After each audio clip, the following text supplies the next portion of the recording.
महाराष्ट्र में कोरोना के बढ़ते मामला से तशवीश में इजाफा देखा जा रहा है। कोरोना के बढ़ते नए मामलों पर मुंबई की मेयर किशोरी पेडनेकर ने तशवीश का इजहार किया है। साथ ही उन्होंने ये भी इंतबाह दे डाला है कि अगर कोरोना के नए मामलों की रफ्तार इसी तरह से बढ़ती रही तो मुंबई में फिर से लॉकडाउन नाफिज करना पड़ सकता है। उन्होंने लोगों से कोरोना गाइडलाइन पर सख्ती से अमल करने की अपील की है। रियासत में पिछले 24 घंटों में अगर नजर डालें तो 3663 नए मामलों की तस्दीक हुई है, जबकि इसी अरसे में 39 मरीजों की मौत हुई है। रियासत में कोरोना के एक्टिव मामले 37,125 हैं।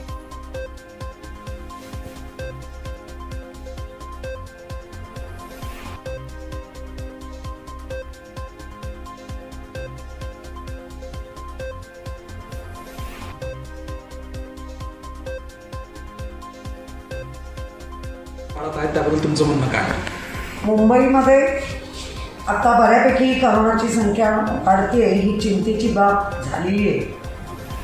त्यावरती आमचे मुख्यमंत्री सन्माननीय उद्धवजी ठाकरे साहेब, आमचे अजित पवार साहेब उपमुख्यमंत्री आणि आमचे टोपे साहेब याबाबत आढावा बैठका चालू केलेल्या आहेत। रुग्णांची संख्या मोठ्या